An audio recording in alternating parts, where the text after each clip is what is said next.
अथर्वेदे षष्ठाष्टके षष्ठोऽध्यायः। आप्रद्रवपरावतोर्वावतश्च वृत्रहन् मत्तः प्रतिप्रभर्मणि तीव्राः सोमास आगहि सुतासो मादयिष्णवाः विवाददृग्यथोजिषे इषामन्तस्वादुतेरम्बराय मन्यवे कुवत्त इन्द्रशंहृते आत्मशत्रवागहिन्यो उक्थानि च हूयसे उपमेरोचने दिवः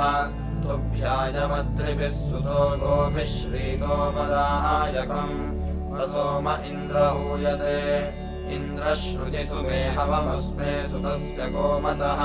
पिबेदिम् तृप्तिमश्नुहि य इन्द्रजमसेष्मा सोमश्च मूषुते सुतः पिबेदस्य त्वमीशिषे यो अप्सु चन्द्रमा इव सोमश्च मूषुतदृशे पिबेदस्य त्वमीशिषे यन्ते श्येनः पदाभरतिरोरजांस्य स्मृतम् पिबेदस्य त्वमीशिषे देवानामिदवो महत्तदा वृणीमहे वयम्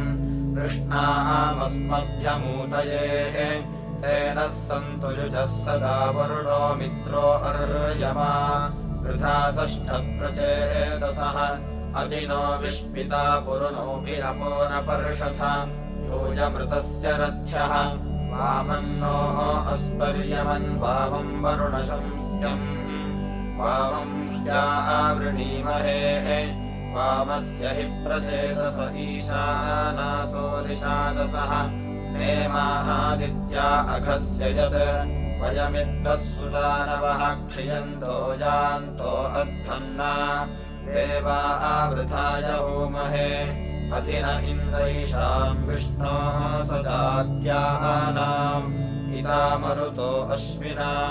प्रभ्रातृत्वम् सुदानवोधद्विता समान्या मातुर्गर्भे भरामहे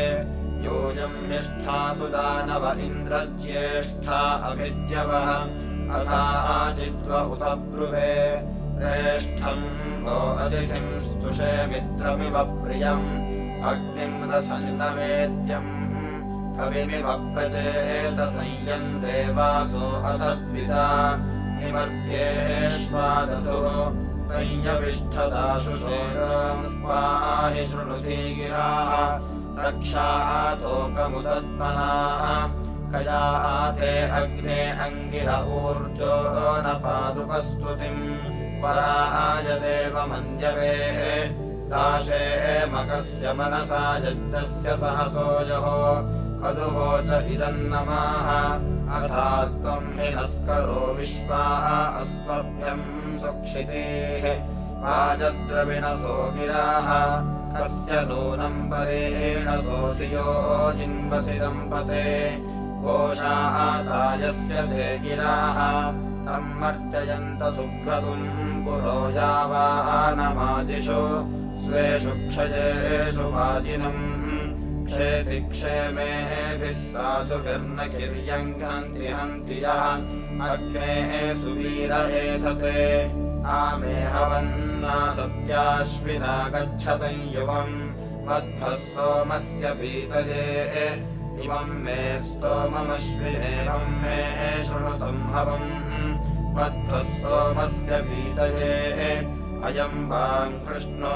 अश्विना हवते वाजिनीवसु मध्वः सोमस्य पीतये शृणुतञ्जरितुर्हवम् कृष्णस्य स्तुवतो नरा मध्वः सोमस्य पीतये छर्तिर्यन्तमदाभ्यम् विप्राय स्तुवते नरा मध्वः सोमस्य पीतये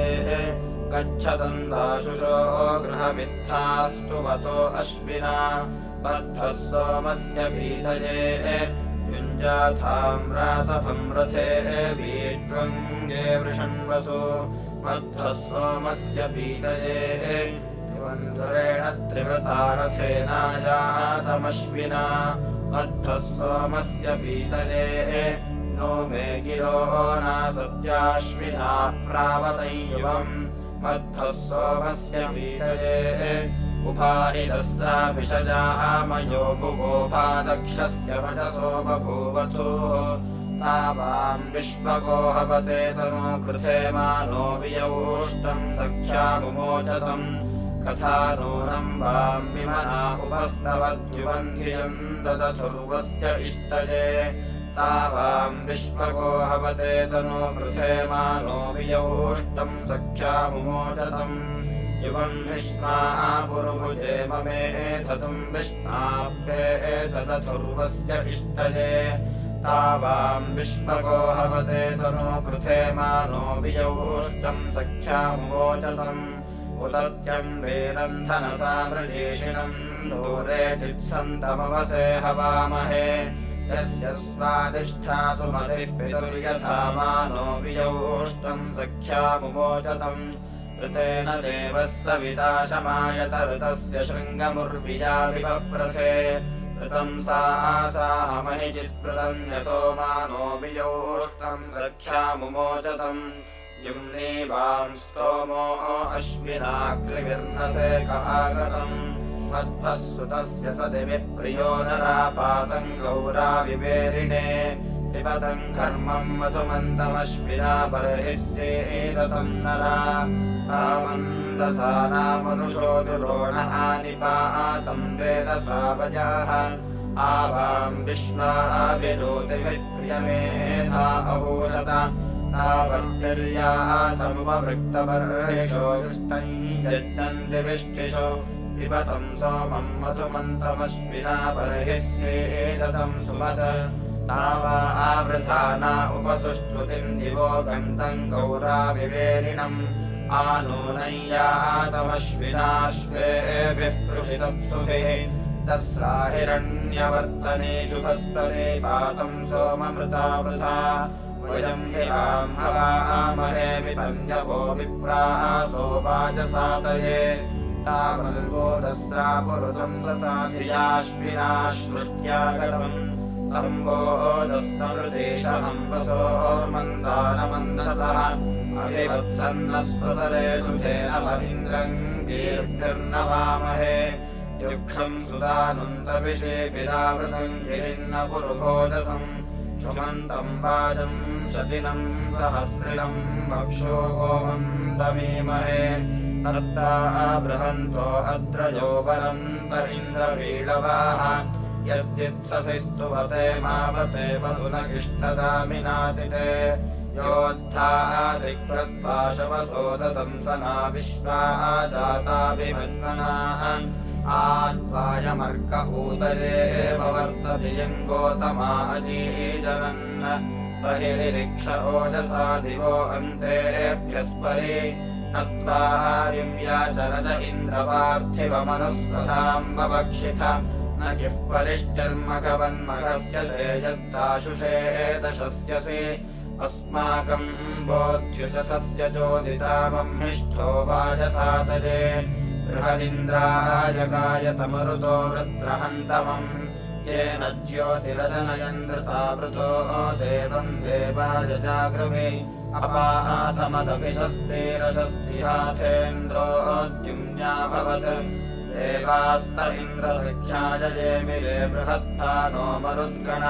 प्रभ इन्द्राय बृहते मरुतो ब्रह्मार्चत वृत्रम् हनति वृत्रः शतक्रतुर्वज्रेण शतपर्वणा अभिप्रभरतु शतादृशन्मनश्रवश्चित्ते असद्बृहत् हर्षन्तापोजवसामि मातरोहनो वृत्रञ्जया स्वाहा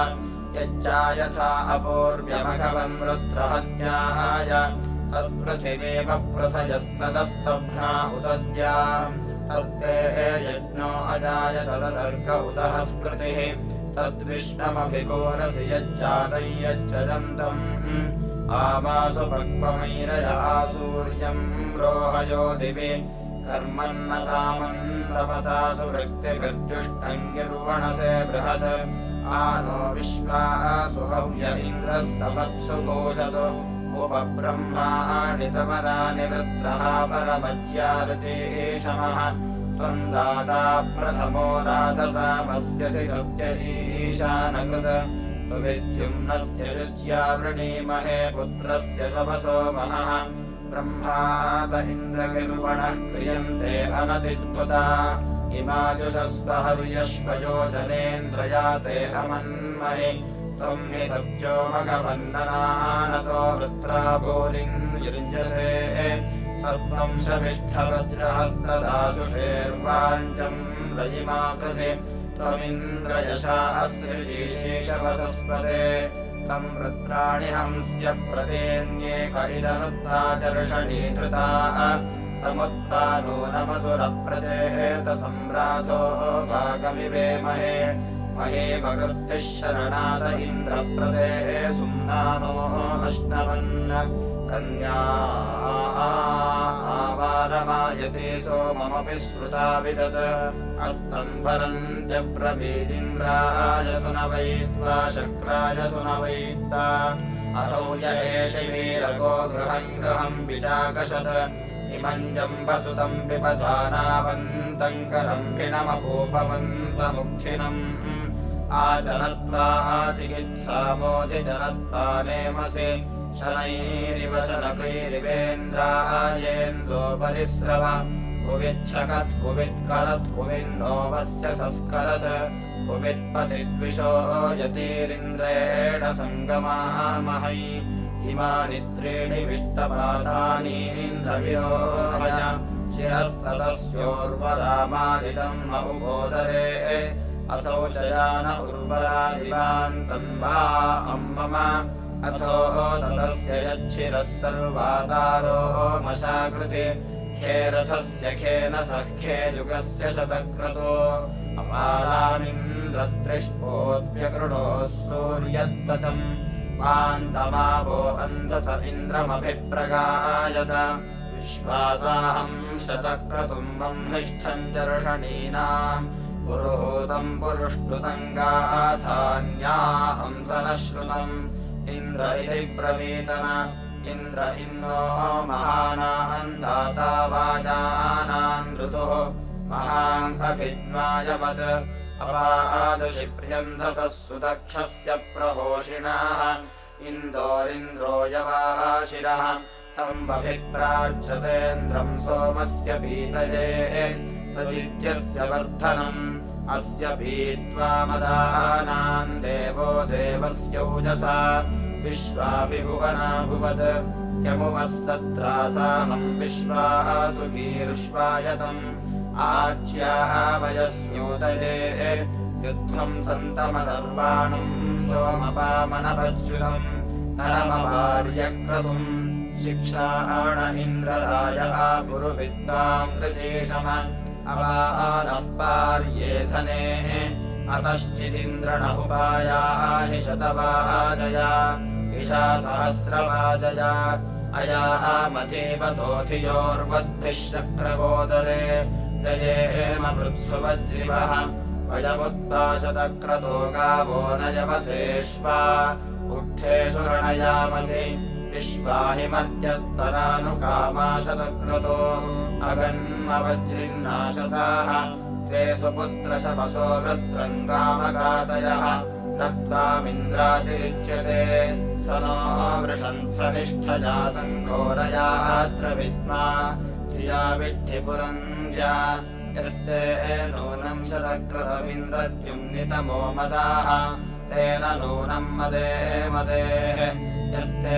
चित्रश्रवस्तमो य इन्द्रवृत्रहन्तमः य ओजोदातमो मदाः विद्माहि यस्ते अत्रिवस्पादत्तः सत्यसोमपाः विश्वासुदस्मवृष्टिषु इन्द्राय मध्वने सुतम् वरिष्ठो बन्तु नो गिराः अर्कमर्चन्तु कारवाः यस्मिन् विश्वा अधिश्रियो रणन्ति सप्त संसदाः इन्द्रम् स्तुते हवामहे त्रिकतृकेषु चेतनम् देवासो यज्ञवत्नत हवित्वर्धन्तु नो गिराः आत्वा विशन्तिन्दवः समुद्रमिव सिन्धवः न त्वामिन्द्रातिरिच्यते दिव्यक्थमहिना वृषन् भक्षम् सोमस्य जागृवे य इन्द्रजठरेषु ते अरन्त इन्द्रपुक्षये सोमो भवतु वृत्रहन् अरन्धामभ्य इन्दवः अरमश्वाजगायति श्रुतकक्षो अरङ्गवे अरमिन्द्रस्य धाम्ने अरं हिष्मासुते शुणः सोमेष्विन्द्रभूषसि अरन्ते शक्रदावने पराकात्ताच्चिदत्रिवस्तान्नक्षन्तनो गिराः अरङ्गमामते भयम् एवाह्यसि वीरजुलेवाशूरपुरस्थिरः एवा ते राज्यम् मनाः एवा रातिस्तु वेमखविश्वेभिर्धायिधातृभिः अथाचिदिन्द्रवेशजाः मोषु ब्रह्मेव तन्द्रजुर्भुवो वाजानाम् पदे वत्स्वासुतस्य गोमतः मान इन्द्राभ्या आदिशः सूरो अक्तुष्पायमन् वायुजावने मतत् त्वजेदिन्द्रयुजाभयम् प्रतिब्रुवीमहि स्पृधाः त्वमस्माकम् तव स्मसि त्वामिद्धित्वायवोः नुनोऽनुपतश्चरान् सखाय इन्द्रकारवाः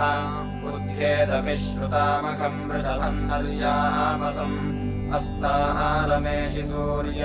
नवयो नवतिम् पुरोः बिभेदबाह्वोजसा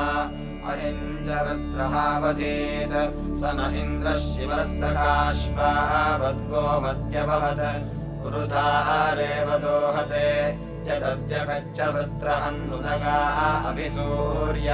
सर्वम् तदिन्द्रते वशे यद्वा प्रवृद्धसत्पदेन मरा इति मन्यसे कुतो तत्सत्यमित्तव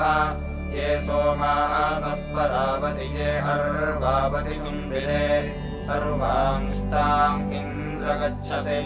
अमिन्द्रम् वाजयामसि महे वृत्राय हन्तवे सवृषाः वृषभो भुवत् इन्द्रः सदामने कृतकोदिष्ठः समदेहितः युम्नीष्लोकी स सोम्यः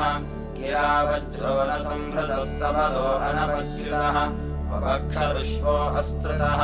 दुर्गे चिन्नः सुखम् कृधि गृणान इन्द्रगिर्वणः पञ्चमखवन्वशाः यस्य तेनोचिदादिशन्न मिलन्ति स्वराज्यम् न देवो नात्रिगुर्जनाः अथा ते अप्रतिष्पुतम् देवी शुष्मम् सपर्यतः उभे सुशिप्ररोदसे त्वमेतदधारयः कृष्णासु रोहिणीषु च परुष्णीषु रुषत्रयाः वियलहेरदर्पिषो विश्वे देवासो अक्रमो विदन्मृगस्य ताङ्गमाः आदुमेनि वरो भुवद्वृत्रहादिष्टपुंस्यम् अजातशत्रुरस्तृतः श्रुतम् वो वृत्रहन्तमम् प्रशब्दम् चर्षणीनाम् आशुषे राधसे महे अयाधिया जगम् यया पुरुणामन्पुरुष्टुत यत्सोमे सोमहाभवः बोधिन्मना इदस्तु नो वृत्रः भूर्या सुतिः शृणोतु शक्र आशिषम् कयात्तन्न ऊत्याभिप्रमन्दसे वृषन् कया स्तोतृभ्य आभर कस्य वृषाः सुते सजाः नियुत्वान्वृषभोरणत् वृत्रः सोमपीतये अभीषुणस्त्वम् रजिम् वन्दसानः सहस्रिणम् प्रयन्तावोधिताशुषे पत्नीवन्तः सुता इव उषन्तो यन्ति वीतये अपाञ्जग्भिर्निजुम् गुणः ताहोत्रा असृक्षतेन्द्रम् वृथासो अध्वरे अच्छावभृथमोजसा इहत्यासथमाद्याहलीहिरण्यकेश्या वोढ्ढामभिप्रयोहितम् तुभ्यम् सोमाः सुता इमे स्तीर्णम् बर्हिर्विभावसो स्तोत्रभ्य इन्द्रमावह आते दक्षम् विरोचनादधद्रत्नाविदाशुषे स्तोत्रभ्य इन्द्रमर्चत आते दधामीन्द्रियमुग्धा विश्वाः शतक्रतो स्तोत्रभ्य इन्द्रमृडय भद्रम् भद्रम् नहाभरेशमूर्जम् शतक्रतो यदिन्द्रमृडयासिनः स नो विश्वान्याभरसुवितानि शतक्रतो यदिन्द्रमृडयासिनः त्वामिद्वृत्रहन्तमसुतावन्तो हवामहे यदिन्द्रमृळयासिनः उपनो हरिभिः सुतं याहि मदानां पते उपनो हरिभिः सुतम् पितायो रुद्रहन्तमो विद इन्द्रः शतक्रतुः उपनो हरिभिः सुतम् त्वं ह्यरुद्रहन्नेषां पाता सोमाः नामसि उपनो हरिभिः सुतम् इन्द्र इषे ददातु नरुभुक्षणमृभुं रयिम् वाजी ददातु वाजिनम् गौर्धयति मरुतां श्रवस्युर्मातामघोनां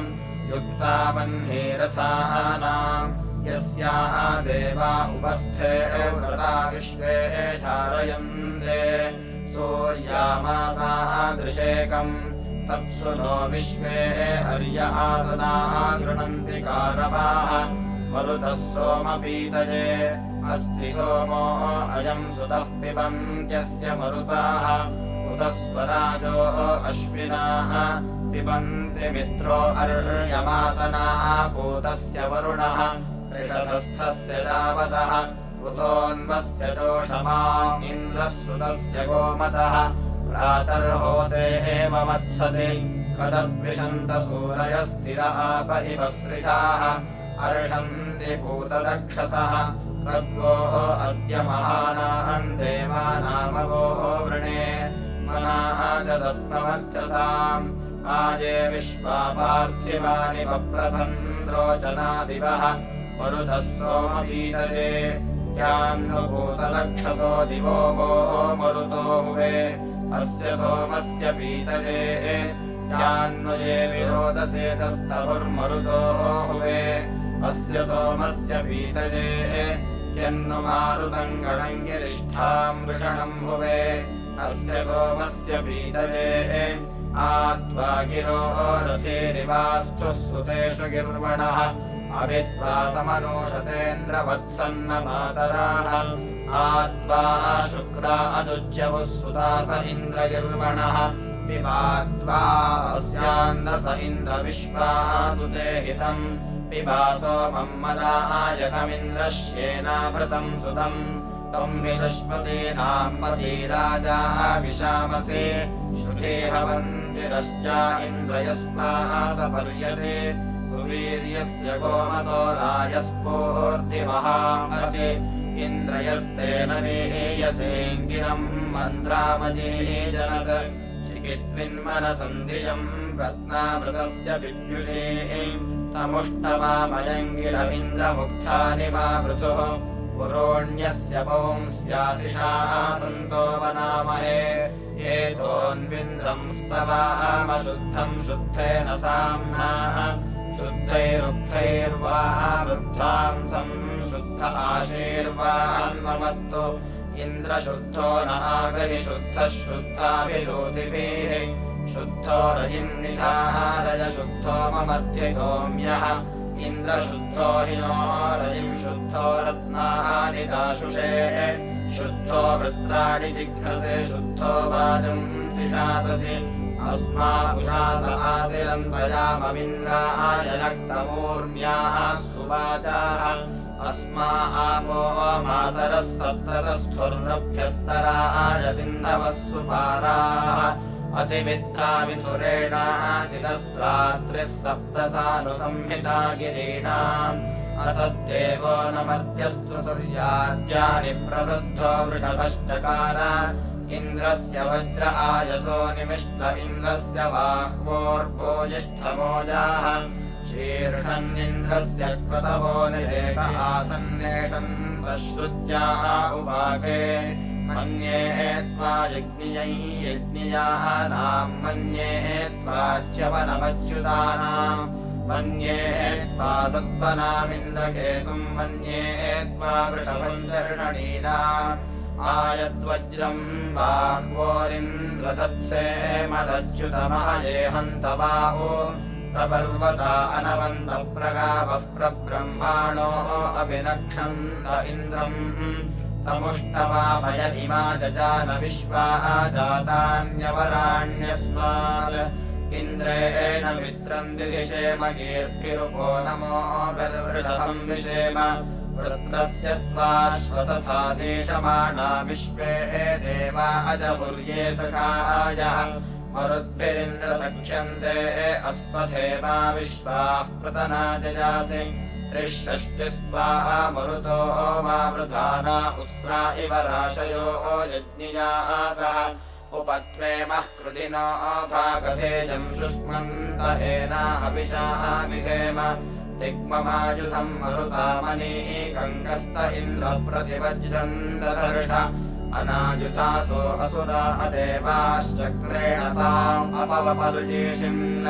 मह उग्राय तमसे सुवृत्तिम् प्रेरय शिवतमाय पश्वः किरुवाहसे गिर इन्द्राय पूर्वीर्थे तन्वे भुविदङ्गवेदत् उक्थवाहसे विभ्वे मनीषान्द्रुणानपारमीरया नदीनाम् निःस्पृशति या तन्विश्रुतस्य दुष्टतरस्य भुविदङ्गवेदत् तद्विविद्धि यत्त इन्द्रो जुजोषत्स्त्वहि सुष्टुतिन्नमसा विवास उपभूषजलितर्मारुवण्यश्रावया वाचम् भुविदङ्गवेदत् अभद्रप्सो अंशुमतीमतिष्ठति जानः कृष्णो दशभिः सहस्रैः आवत्तमिन्द्रश्चर्याधमन्तवपस्नेहितेर्नृमणा अदत्त द्रप्समपश्यम् विषुणेतरन्तमुपह्वरे नद्यो अंशुमत्याः नभो न कृष्णमवतस्थिवाम् समिष्यामि वो वृषणो युध्यताजौ अथ द्रप्सो अंशुमत्याः उपस्थेधारयत्तन्वन् दिग्विषाणः विशो अदेवीरभ्या आचरन्तीर्बृहस्पतिना युजेन्द्रः ससाहे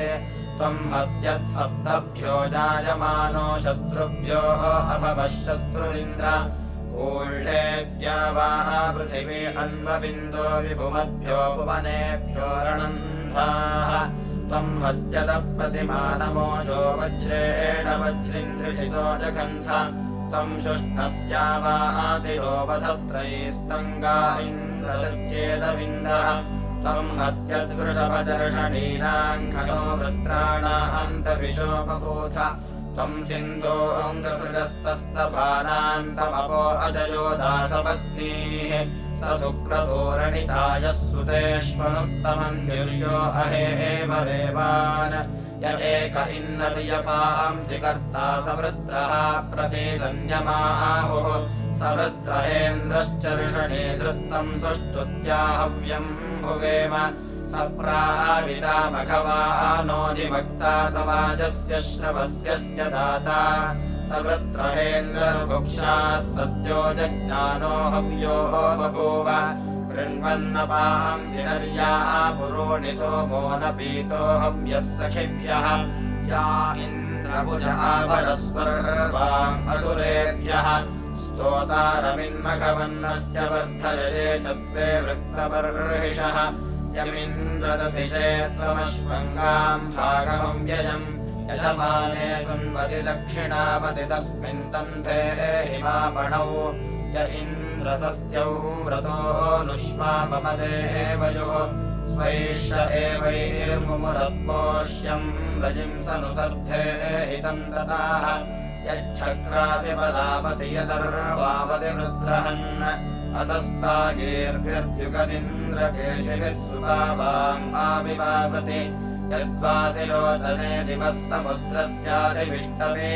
यत्पार्थिवे सदने वृत्रहन्तमजदन्तरिक्ष आगहि स नः सोमेषु सोमपाः सुतेषु शवसस्पदे मादयस्व राजसा सूनृतावतेन्द्रराजावरीणसा मान इन्द्रपरावृणग्भवानः सधमाद्याः तन्न ऊती त्वमिन्न आप्यम् मान इन्द्रपरावृणग् अस्मे इन्द्रसजाः सुते निषदा पीतये मधु कृते चरित्रे मघवन्नवो महदस्मे इन्द्रसजाः सुते तत्त्वा देवास आशतनमर्त्यासो अद्रिवः विश्वा जाता निशवसाभिभूरसि नत्वा देवास आशत विश्वाः प्रतना अभिभूतरन्नरम् सजोस्तनक्षुरिन्द्रम् जनुष्टराजसेः कृत्वा वरिष्ठम् वर आमुरिमुतोऽग्रमोदिष्ठम् तव सन्तरस्विनम् स समीम्रे भासो अस्मरन्निन्द्रम् सोमस्य पीतये स्वर्पदीयदेमृते धृतमुरतोऽह्योजसा समोतिभिः मिन्नमन्ति चक्षसा वेषम् विप्राः सुपीतयो वो अद्रुहो विकर्णेतरस्मिनः समृक्कभिः अमिन्द्रम् जो हवेमि मघवानमुग्रम् सत्रा तथा नवप्रतिष्कुलम् शवांसि मम्मिष्ठो गीर्भिराजयज्ञियो भवर्तद्राजेनो विश्वा सुपथा कृणोतु वज्रे त्वम् पुर इन्द्रचिकिदेनाव्योजसा शविष्ठशक्रनाशयध्यैः त्वद्विश्वानि भुवनानि वज्रिञ्जावारेजेते पृथिवी च भीषा तन्मरुतमिन्द्रशूरचित्रमात्मपो न वज्रिन्दुरितातिपर्षिभूरि खदान इन्द्रराय आदशस्येर्विश्वप्स्यस्य स्पृहयायस्य राजन् इति षष्ठाष्टके षष्ठोऽध्यायः।